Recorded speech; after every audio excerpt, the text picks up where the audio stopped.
This is Democracy Now!, democracynow.org, The War and Peace Report. I'm Amy Goodman. And I'm Juan Gonzalez. Welcome to all of our listeners and viewers around the country and around the world.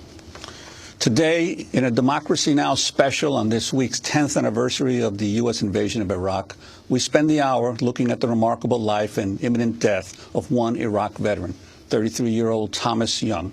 He recently announced he's decided to end his life by discontinuing his nourishment, which comes in the form of liquid through a feeding tube. Tomas Young's tragedy goes back to 2001. Just 2 days after the 9/11 attacks, he signed up for the military after hearing President Bush's Ground Zero pledge to go after those responsible. He wanted to deploy to Afghanistan, but instead he was sent to Iraq. On the 5th day into his deployment in Iraq on April 4th, 2004, Tomas's unit came under fire in Sadr City. He was left paralyzed, never to walk again. Released from medical care, he returned home to become an active member of Iraq Veterans Against the War. He was wounded on the same day that Cindy Sheehan's son, Casey Sheehan, was killed, April 4th, 2004. Tomas Young's story was the subject of the award-winning documentary Body of War, made by the legendary talk show host Phil Donahue and the filmmaker Ellen Spiro. The 2007 film follows Tomas's rehabilitation, his struggles with his injuries, his political awakening to become one of the most prominent anti-war U.S. veterans of the invasion and occupation of Iraq. The film includes a speech Tomas made in 2005 at the Lafayette Presbyterian Church in Brooklyn, New York, about President George W. Bush and the Iraq War. His physical troubles were evident even then, as he repeatedly paused to put his head between his knees in his wheelchair. You'll have to excuse me for a little bit. I get a little lightheaded every now and again, so hold on.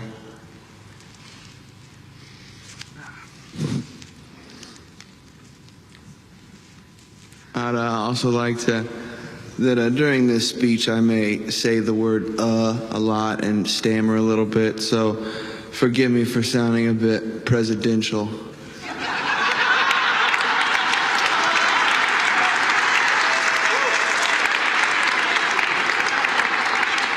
I called my recruiter on around September 13th, 2001, when, if you all can remember, the president stood on the rubble with the bullhorn and said we were going to get the evildoers that did this. And oh man, hold on a second, I'm starting to...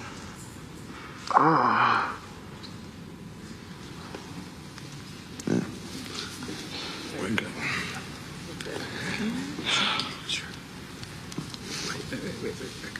Thank you. All right, let's hope that's a little better. But and he led the rah-rah around the country and got everybody really excited, and I was excited. And I wanted to go to Afghanistan and get the people that did this to us. But after I joined the Army, it became clear and clear to me that we weren't going to go to Afghanistan, that we were going to go to Iraq. And more and more it began to feel with statements like George Bush saying that he sought the approval of a higher father than his own and things like that. It really concerned me that President Bush was trying to use Jesus Christ as an advocate for the war. But I always remembered, at least from the Bible that I read, Jesus Christ was always about peaceful things and love and whatsoever you do unto the least of my brother, you do unto me. And it just shocks me that a man who tries to live his life by such devout Christian philosophies seems to skew so much on this one issue. I don't really... I have to, excuse me again.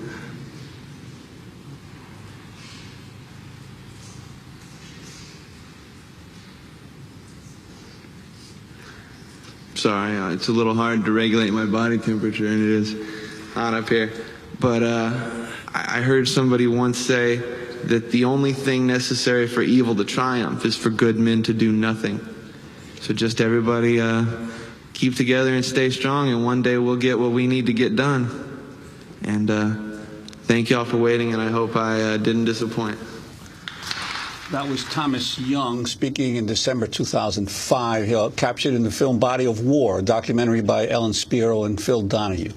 Well, in early February of this year, Tomas stunned an audience gathered to watch the film when he joined them via Skype and made this announcement. You'll need to listen closely.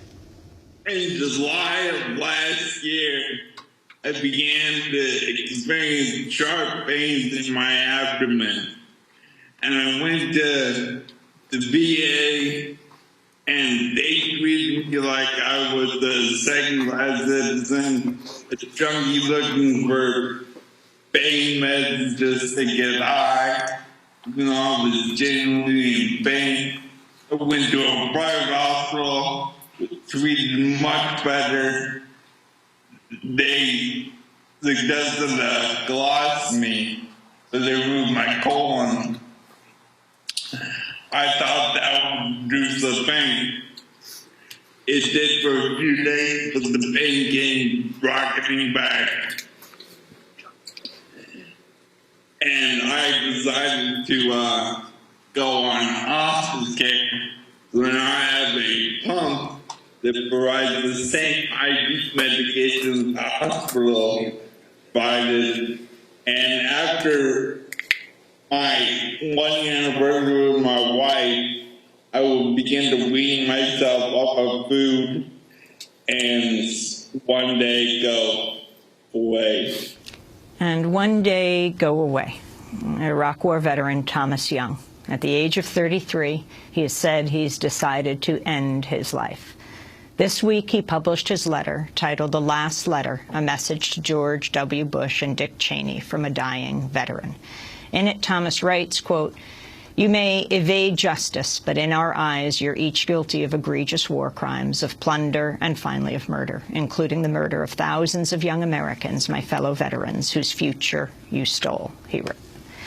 Well, for more, we're going right now to Kansas City, where Tomas Young joins us from his home, along with his wife, Claudia Cuellar. Here in New York, we're joined by Phil Donahue, longtime friend of Tomas. He's co-director of Body of War, that documentary that came out in 2007. Phil Donahue is one of the best-known talk show hosts in U.S. television history, his show on the air for more than 29 years. In 2002, he returned to the airwaves, but he was fired in 2003 on the eve of the war by MSNBC because, well, coming out in a secret memo from NBC later, it said there were too many anti-war voices on the air. We welcome you all to Democracy Now! Tomas, we thank you so much for being with us. We know this is very difficult for you. But if you could tell our audience why you have come to this decision to end your life. What has the journey been most recently with you and your wife, Claudia? Well, since about July of last year, I started experiencing sharp pain in my stomach. And we would go to the VA, and the problem we could fix in their eyes, and everything finally sent me home. And one time I was there for 2 weeks, and they gave me what's called the gastric lavage, which goes through your nose and down your throat into your stomach. And this alone dries your mouth out very fast. The point of this machine is to suck up any bad things in the stomach, but it also sucks up anything you drink while the tube is in there. And so I would drink because I had extremely dry mouth, and the feel of something cold going down your throat is just refreshing. And so the next day, a doctor came in, and I asked the doctor from last night, said I could get it taken out this morning. And they look at the cup while the suction goes through, and saw that it was pretty full because I drank a lot of liquid that night. And so the doctor said, oh no, we have to keep this until tomorrow night. And so that was when I called my wife and said, I'm going AMA against medical advice, so come and get me. So we left the hospital. 2 days later, I experienced some chest pains, like a gas bubble in my chest. And I went to the local private hospital here, St. Luke's North, and they not only fixed the pain in my chest problem, they also eventually found out what was going on in my stomach, and they took out my colon and gave me a colostomy bag, and I figured, great, the pain will go away now, and for a few days that was the case, but pretty soon it came back with a vengeance, and I had to go to the hospital again. And nobody figured out why I was in pain. And so I went into hospice care, and they gave me a pain pump, which delivers the IV medication to me directly. And that was about 2 months ago. And now, and it's always been a good thing. But, and back to your original question, the reason I decided to do this now is I'm on one hand sick and tired of being sick and tired, and on the other hand, I don't want to watch my body waste away. Phil Donahue, his story is like many, many veterans who were severely injured, come back from the war, and yet our country still has not even dealt with the reality of the responsibility of those who took us to war. You've been a friend of Thomas now for years since making the film. Your reaction to his decision and to the lack of accountability still in our country for what happened in Iraq? I understand his decision. So does Claudia. The people closest to him understand his position. Thomas told me, this is a couple years ago, after the embolism, which, by the way, he presented at the emergency room with a swollen arm, and it hurt. And they gave him pain pills. And the next morning he was found in a coma in bed. And now he's not only a paraplegic, he can't hold silverware. Thomas has to be fed. When he and Claudia were able to go out, they would go to a restaurant, and she would find a corner where she could feed him without being stared at. What you see in this story is a drama that is playing itself out behind the closed doors of literally thousands of homes in this country. Homes occupied by young men and women who've come home from Iraq and Afghanistan with heinous injuries. We've had faces blown off. And as you know, modern medicine, triage, more and more of these people are surviving. And sadly, Thomas is not alone in his decision to end his life. What's remarkable about Thomas is that he wants his life to be a statement. He wants to make a point. And I admire him so much for this is a very unusual act of moral courage. He wants people to see this because he came home from the most sanitized war of my lifetime. We don't see this. But less than 5% of us, maybe 1%, I should know, have made a personal sacrifice for this war. And Thomas is one of them, and his colleagues who are similarly situated are hidden. They are not seen. And we couldn't take pictures of the coffins. And what this means is that it's going to be easier to go into another war. Claudia Cuellar, you married Thomas last year. You've been together for 5 years. You've been at his side. Your feelings right now about Tomas's decision?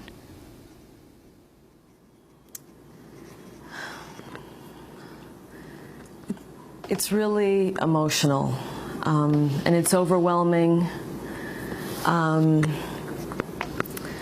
it is so hard to describe in words how difficult it is to watch the person you most love in the world suffer immeasurably all day, every day.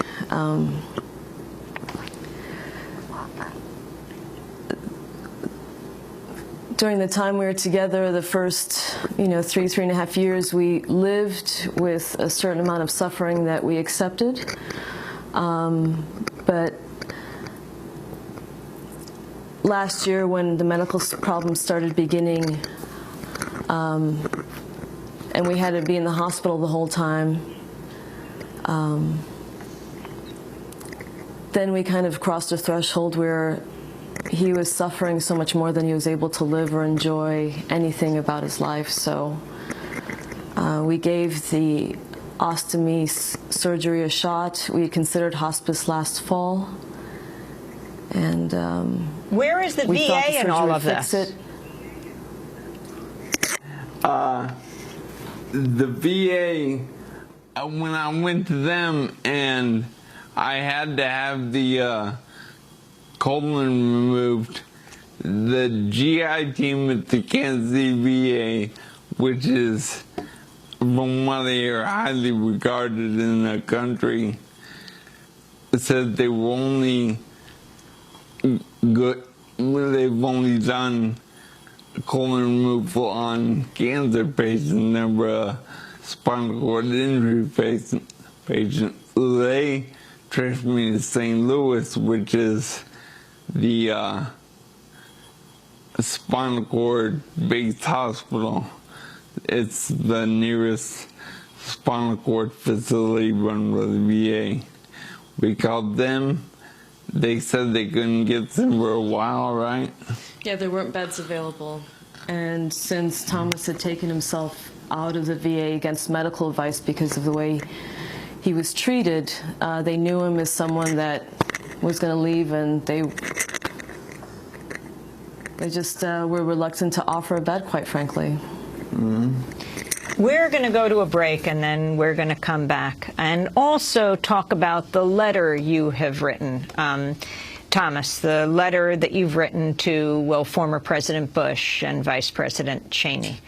We're speaking with Tomas Young. He says he's decided to end his life in May or early June, and the nourishment he's taking through a tube and his medications. Claudia Cuellar is at his side, as she has been for the last 5 years. They're at their home in Kansas City, and in studio with us is legendary talk show host Phil Donahue, who did a film about Tomas 6 years ago called Body of War. When he returned from Iraq, he was shot 5 days after coming to Iraq in Sadr City. This is Democracy Now! We'll be back in a minute. Thanks so much for watching this report from Democracy Now!, your daily independent global news hour. We don't accept advertising or corporate funding, but rather rely on donations from viewers like you. Please make your contribution by visiting democracynow.org. We need your support today to keep bringing you this hard-hitting, in-depth reporting.